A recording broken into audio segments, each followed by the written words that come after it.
사실 이 책의 장미는 나오지 않아요. 지난날의 장미는 이제 그 이름뿐, 우리에게 남은 것은 그 덧없는 이름뿐이라는 구절만 있어요. 이 구절은 에코가 12세기의 수도사 베르나르드 몰레가 쓴 속세의 능멸에 관하여 라는 시집에서 따온 것이라고 해요. 그런데 베르나르드 몰레의 시에서는 이 구절이 장미가 아니라 루마예요. 그렇다면 이 시 구절의 의미는 무엇이냐? 아마도 여러분 안녕하세요. 도시이야기 유튜버 이지훈입니다. 저희 채널이 여행 채널이거든요. 물론 저는 여기 이렇게 화면 속에 앉아만 있지만 어쨌든 저희 채널은 여행 이야기하는 채널이에요. 그런데 여행에 함께하면 좋은 것이 또 책이잖아요. 그래서 아시시에 아주 잘 어울리는 책을 한번 소개해 드리려고 합니다. 저는 사실 아시시에 도착하자마자 바로 이 소설이 생각났어요. 여러분들도 이 책 읽으시고 나서 아시시를 방문하시게 되면 저처럼 바로 이 소설이 떠오르실 거예요. 그리고 저처럼 아시시 여행을 굉장히 특별하게 느끼시게 될 거예요. 제가 괜히 막 설레발치고 그러는 거 아니고요. 오늘 말씀드릴 책은 정말로 굉장히 유명하고 아주 높은 평가를 받고 있는 책이에요. 독서가 취미이신 분들이시라면 아마 이미 읽으셨을 거고요. 적어도 이름은 들어보셨을 거예요. 바로 장미의 이름입니다. 이 책은 워낙 대단하고 유명한 책이라서요. 1980년에 출간되자마자 전 세계적인 베스트셀러가 되었고요. 지금도 여전히 많은 사람들이 꾸준히 읽고 있는 스테디셀러예요. 그런데 문제는 이 책이 아주 어려워요.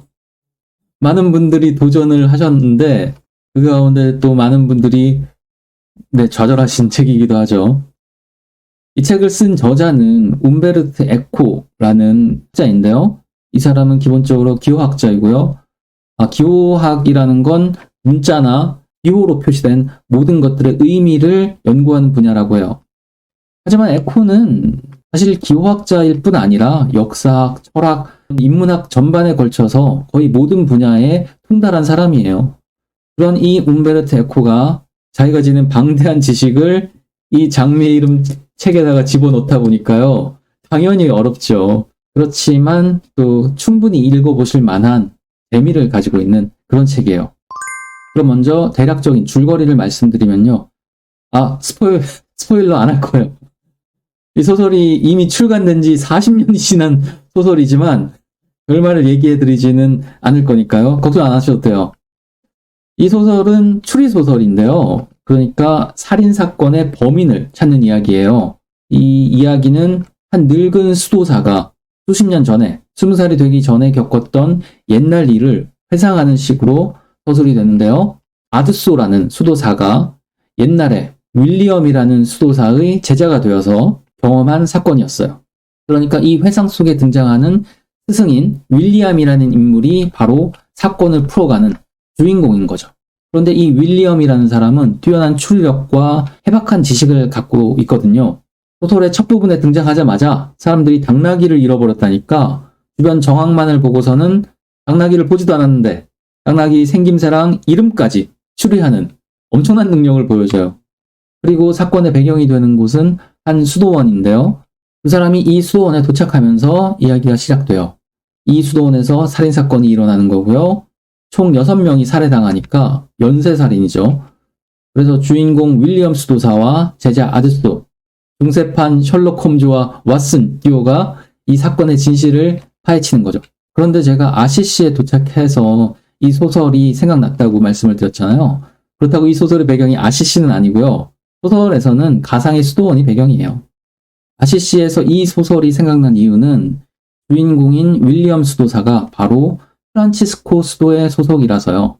그리고 이 프란치스코 수도회라는 요소가 소설 속에서 굉장히 중요하거든요. 이 소설이 한 축으로는 말씀드린 살인사건, 연쇄살인의 범인을 추적하는 이야기가 한 축이면서요. 또 다른 한 축으로는 프란치스코 수도회와 교황 측 사이의 논쟁이 중요한 내용이 돼요. 애초에 주인공 윌리엄 수도사가 살인사건을 조사하러 수도원에 온 게 아니고요. 윌리엄 수도사는 교황 측과 프란치스코 수도회 측 사이의 논쟁, 양측 사이의 회담을 사전에 준비하기 위해서 회담 장소인 이 수도원에 미리 도착했던 거거든요. 그런데 살인사건이 발생하면서 수도원장의 요청으로 조사를 하게 된 거죠. 이 이야기는 물론 픽션이에요. 소설이니까요. 지어낸 이야기이죠. 이 소설 읽으시면 서문에 작가인 움베르토 에코가 이 아드소, 주인공의 제자인 아드소가 늙어서 회상을 하면서 작성한 수기를 이 에코가 자신이 입수하게 되었는데 그 수기는 잃어버려서 이렇게 소설의 형태로 발표하게 되었다라고 하는 내용이 서문에 있는데요. 다 거짓말이고요. 그냥 그럴듯하게 보이려고 무슨 수기를 입수했네 뭐 그렇게 써놓은 거예요. 그리고 말씀드렸듯이 수도원 자체도 가상의 공간을 상상해서 배경으로 삼은 거고요. 하지만 이 소설에 나오는 프란치스코 수도회와 교황 측 사이의 논쟁은 중세에 실제로 있었던 논쟁이에요. 이 소설의 배경이 1327년이니까요. 1517년에 종교개혁이 아직 시작되기 전이라서 카톨릭밖에는 없던 시절이에요. 카톨릭은 교황이 정점에 있는 수직적인 구조를 갖고 있는데요. 그래서 기독교 교리의 해석에 있어서도 교황이 절대적인 권한을 가지고 있죠. 그런데 사람들 생각이 서로 다를 수밖에 없잖아요. 실제 역사에서도 교황청의 공식적인 입장이랑 다른 생각이 카톨릭 내부에서 종종 나오기도 했어요. 그렇게 되면 이 소설에서처럼 서로 다른 의견을 가진 사람들이 모여서 마치 백분 토론을 하듯이 실제로 논쟁을 벌이기도 했어요. 그래서 논쟁을 거쳐서 결론이 나오는 경우도 있고요. 이 소설에서처럼 결론이 안 나와서 계속 싸우는 경우도 많았어요. 그러니까 이 소설은 중세에 실제로 일어났던 논쟁을 가상의 공간에서 회담의 형태로 상상해서 창조한 거죠. 이 소설에서 논쟁에 참여하는 인물들도 실존 인물들이 몇 명 섞여 있어요. 그래서 이런 논쟁이 실제로 일어났을 법한 개연성을 높여주고 있습니다. 이 소설 속에 나오는 논쟁의 주제는 청빈에 관한 것인데요. 가난하게 사는 것을 의미하죠. 이건 중세에 실제로 있었던 논쟁이에요. 그리고 이 논쟁을 제기한 쪽이 이 소설에 나오는 대로 바로 프란치스코 수도의 측이었어요. 저희가 아시시 얘기를 하면서 프란치스코 성인에 대해서 말씀을 드렸는데요. 이 프란치스코 성인은 가난하게 살았고 또 수도회를 만들어서 그런 가난한 삶을 동료들과 같이 실천했다고 했잖아요. 그러다 보니까 이 프란치스코 수도회는 대대로 가난, 청빈을 핵심 가치로 내세우게 된 거죠.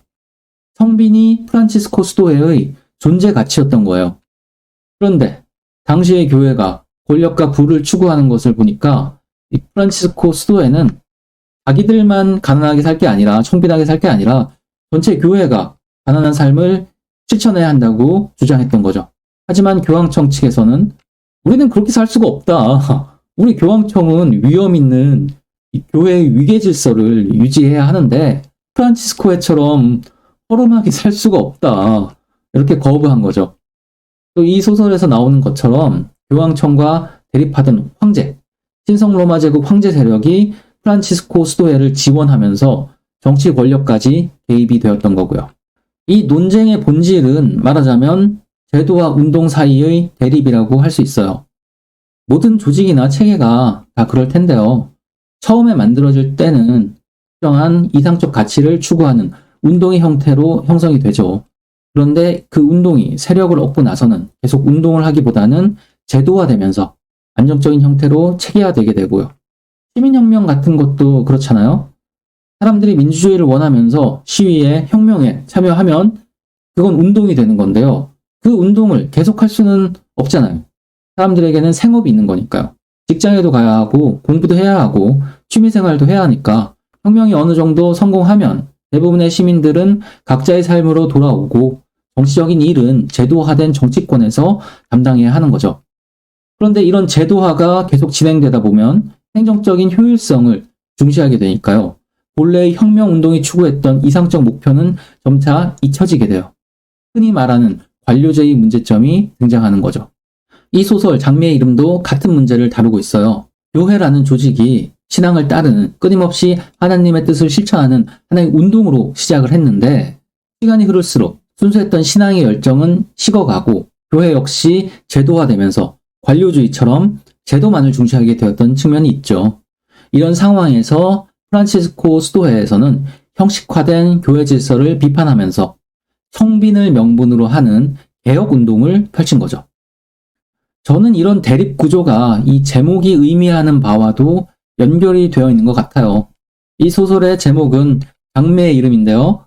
사실 이 책의 장미는 나오지 않아요. 그냥 소설 마지막에 지난날의 장미는 이제 그 이름뿐, 우리에게 남은 것은 그 덧없는 이름뿐이라는 구절만 있어요.